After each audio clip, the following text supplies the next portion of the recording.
Sometimes the simplest moments reveal the harshest truths. A routine trip to the restaurant, a priority check-in, and a single word, no. But behind that word lies something much deeper: prejudice, power, and an unwillingness to see a person for who they are. This story is about how one man's quiet strength turned humiliation into a battle for accountability. His journey from being hardworked to standing strong in the face of injustice will remind us all of the power of resilience and courage. Before we dive in, let us know in the comments where you're watching the video from. We'd love to hear from you. If you enjoy the moving stories of courage and justice, don't forget to like, share this video, and subscribe for more amazing stories. Your support means a lot to us and helps us reach more people with these powerful stories. She thought he was just another customer. But when her anger boiled over and she poured hot coffee on him, his next words turned her world upside down. "I own this restaurant." The breakfast rush at Ellie's Diner in Louisville, Kentucky, was in full swing. The hum of conversations mixed with the clatter of plates and the hiss of the coffee machine.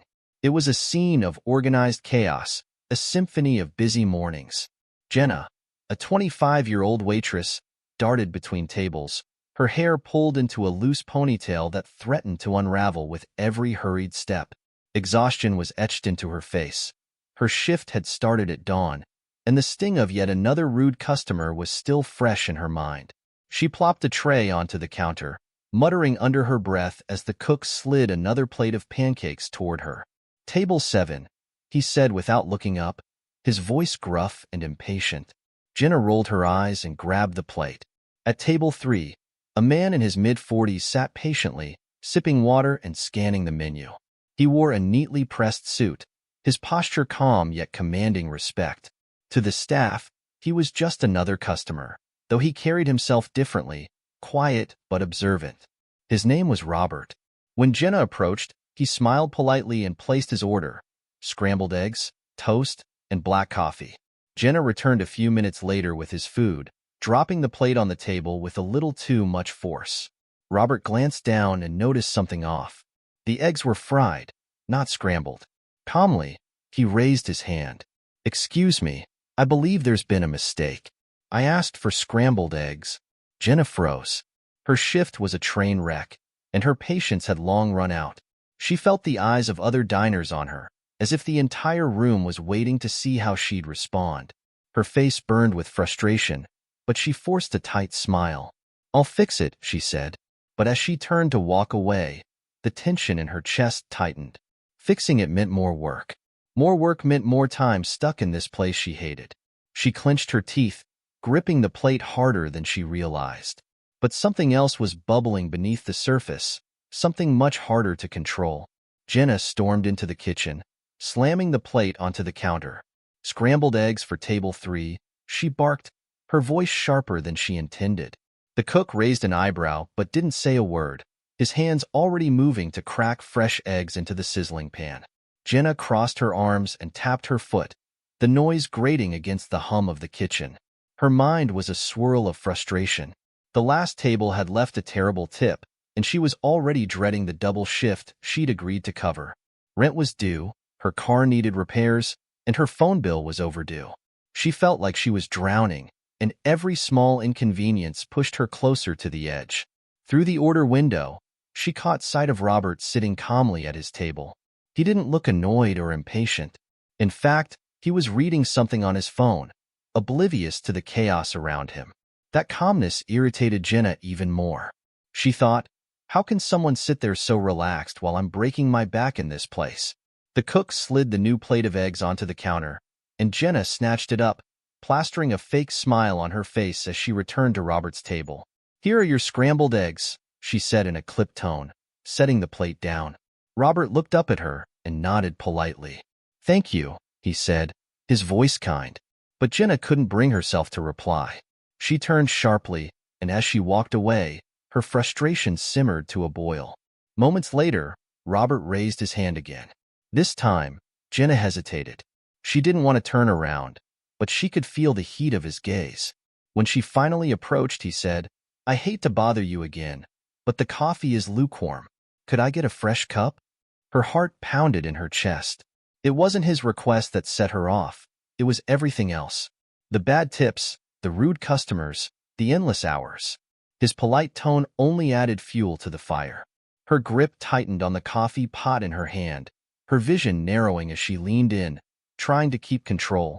But the room around her started to blur, and what happened next would change everything. Jenna stood there, gripping the coffee pot so tightly her knuckles turned white. Every ounce of frustration she had suppressed that morning came rushing to the surface, raw and unfiltered. She could feel the weight of the diner's chaos pressing on her shoulders. But now it wasn't just frustration, it was anger. And Robert's calm demeanor was the spark that ignited it. Before she could think, before she could stop herself, she tilted the coffee pot forward. The steaming liquid poured out, splashing across the table and onto Robert's face. The room fell silent. The clatter of dishes stopped. The low hum of conversations vanished. Every set of eyes turned toward the scene unfolding at table 3. Robert jolted back, his hand instinctively reaching for his face as the coffee burned his skin. His chair screeched against the floor as he stood abruptly, his calm composure replaced with stunned disbelief. "What the hell is wrong with you?" he said, his voice sharp but controlled, as if he were trying to process what had just happened. Jenna froze, the pot still in her hand. The realization of what she had done hit her like a freight train. Her face went pale, and her mouth opened to apologize, but no words came out. The enormity of her actions left her paralyzed. Customers whispered, and a few gasps echoed through the diner. The manager, a man named Carl, rushed over, his face a mix of anger and panic. "Jenna, what did you do?"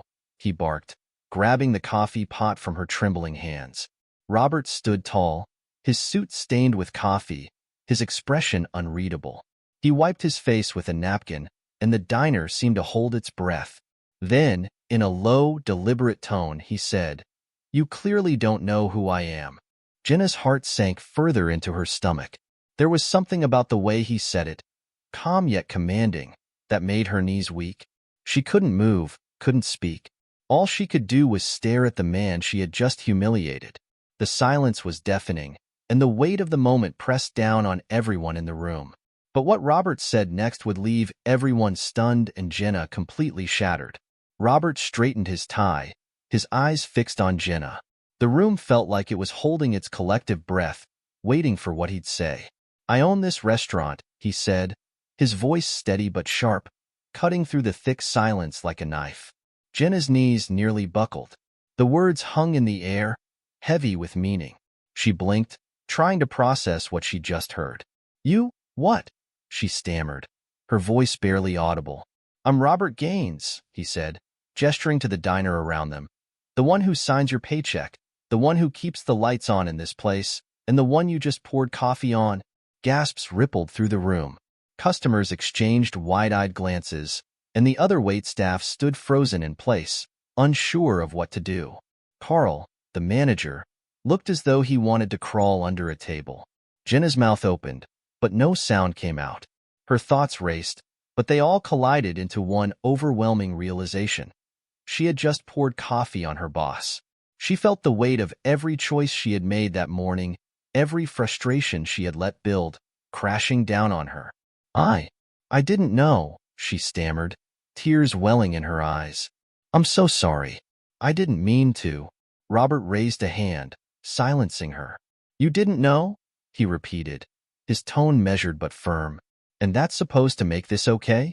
Jenna wanted to disappear. The enormity of her mistake was unbearable. But Robert wasn't finished. He turned to Carl, his expression unreadable. "Get her out of here," he said quietly. Carl hesitated, his face pale. "Robert, maybe we should." "Now," Robert said, his voice firm. Carl nodded, motioning for Jenna to follow him toward the back. She stumbled, her legs like jelly, as she made her way to the staff area. The room buzzed with low murmurs as she disappeared, leaving Robert standing there, his suit still damp, his face unreadable. But Robert's calm exterior masked something deeper, an internal battle raging beneath the surface. What he decided to do next would leave everyone questioning what it truly means to lead with dignity. Jenna sat in the cramped break room, her head in her hands, the enormity of her mistake crushing her from all sides. Her manager, Carl, stood awkwardly by the door, unsure of what to say. The muffled sounds of the diner, customers murmuring, the clinking of silverware, seeped in through the walls. She felt like the entire world was outside, talking about her.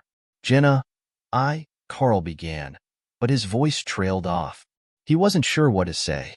Finally, he muttered, "You messed up bad." Tears streamed down Jenna's face as she choked out, "I didn't mean to. I lost it." Carl shook his head. "That doesn't matter now. You poured hot coffee on the owner of the diner. I don't know how you come back from that." Meanwhile, out in the dining room, Robert stood near the counter, dabbing at his stained shirt with a damp towel. The other waitstaff hovered nearby, their eyes filled with a mix of concern and fear. Customers whispered, some pulling out their phones, clearly trying to snap pictures of the aftermath. One of the older waitresses, a woman named Denise, cautiously approached Robert. "Are you okay?" she asked softly, her eyes scanning his face for signs of injury. Robert nodded, though his jaw was tight. "I'm fine," he said simply, but the weight of the moment wasn't lost on him. He could feel the stares, the judgment, the unspoken questions. Why hadn't he exploded in anger? Why hadn't he fired her on the spot? He exhaled slowly, his mind racing. He was no stranger to prejudice, to being underestimated, to being treated unfairly. He had worked hard to build this diner into a community staple, to create a space where everyone was welcome. But this incident had struck a nerve. It wasn't just about the coffee. It was about the lack of respect, the careless way people could lash out at others without thinking of the consequences. And now, standing in the center of his own restaurant, Robert had a decision to make. One that would determine not only Jenna's future, but also the example he wanted to set for everyone watching. Robert stood still for a moment, his gaze sweeping across the diner, the staff, the customers. Everyone was watching him, waiting to see how he would respond. He felt the weight of their expectations, but he also felt the tug of his own principles. This wasn't just about one impulsive act. It was about what it represented. He walked toward the center of the room, his voice calm but firm as he addressed the crowd. "Accidents happen," he said, his tone carrying a gravity that silenced the murmurs. But what happened today wasn't an accident. It was a choice, a bad one, driven by frustration and carelessness. The room was silent, every word sinking in like a stone into water. He turned to Carl, who was still lingering near the break room door. "Bring her back out here," Robert said, his voice steady. Carl hesitated. "Are you sure?" "I'm sure," Robert interrupted. Moments later, Jenna emerged, her face streaked with tears, her hands trembling. She couldn't meet Robert's eyes, but she could feel the weight of his gaze. She stood there, exposed and vulnerable, in front of the entire diner. "Jenna," Robert said, his voice softer now but still commanding, "what you did was unacceptable. But this isn't just about you. It's about all of us, about how we treat people when we think no one's looking, about the assumptions we make, and the anger we let control us." Jenna's voice was barely a whisper. "I'm so sorry. I wasn't thinking. I let everything get to me, and I don't know how to fix it." Robert studied her for a moment, his expression unreadable. Then he said, "You fix it by taking responsibility, by learning from it, by doing better." She looked up at him, her eyes wide with surprise. Are you firing me?" He paused, letting the question hang in the air. Then he said, "No, not yet. But you're on probation, and you're going to take the next month to prove to me, to yourself, and to everyone here that you're better than this." The crowd murmured, some in disbelief, others nodding in understanding. Jenna's tears flowed freely now, a mix of relief and shame washing over her. I will," she said quickly. "I promise. I'll do whatever it takes." Robert nodded, then turned to the rest of the diner. "This is a reminder to all of us," he said. "We don't know what someone else is going through, but that's not an excuse to lash out. Respect isn't optional. It's the bare minimum." The room was silent, not from shock but from reflection. Robert's words lingered, planting seeds of thought in everyone present. He turned back to Jenna, his voice gentle now. Go clean yourself up and then get back to work. We're not done here. The tension in the diner began to ease, though the weight of what had happened lingered in the air. Jenna quietly slipped away to the restroom, splashing cold water on her face and taking deep, trembling breaths. She stared at her reflection, her tear-streaked face a stark reminder of the moment she wished she could take back. But Robert's words echoed in her mind. You fix it by taking responsibility. Out in the diner, the staff began moving again, cautiously returning to their tasks. The customers, still murmuring among themselves, slowly resumed their meals. But the conversation wasn't about the food anymore. It was about the lesson they had all just witnessed. Robert sat back down at his table, now cleared of the mess. Denise brought him a fresh cup of coffee, her hand steady as she set it down. You handled that well, she said quietly, her voice filled with respect. He nodded but didn't say anything. His thoughts were elsewhere, reflecting on the incident and its broader implications. He didn't just want to run a successful diner. He wanted it to be a place where people treated each other with dignity. Today had been a painful reminder that such values couldn't be taken for granted. They had to be actively taught and lived. When Jenna returned to the floor, her movements were slower, more deliberate. She approached Robert cautiously, her voice soft but steady. Thank you, she said, for giving me a second chance. I won't waste it. Robert looked up at her, his expression unreadable for a moment. Then he nodded and said, Good. Now get back to work and remember. Every interaction matters. The rest of the day passed with a renewed sense of purpose in the air. Jenna worked harder than she ever had before, not out of fear but out of determination to make things right. The staff rallied behind her, the customers seemed more patient, and for the first time in a long time, the diner felt like a true community. Sometimes, a single moment can uncover the cracks in our character, but it also holds the power to inspire growth, helping us rebuild into stronger, more compassionate versions of ourselves. Respect is not just a virtue. It's a choice we make every single day. Its ripple effect has the potential to touch countless lives. If this story resonated with you, take a moment to reflect. How do you treat the people you cross paths with each day?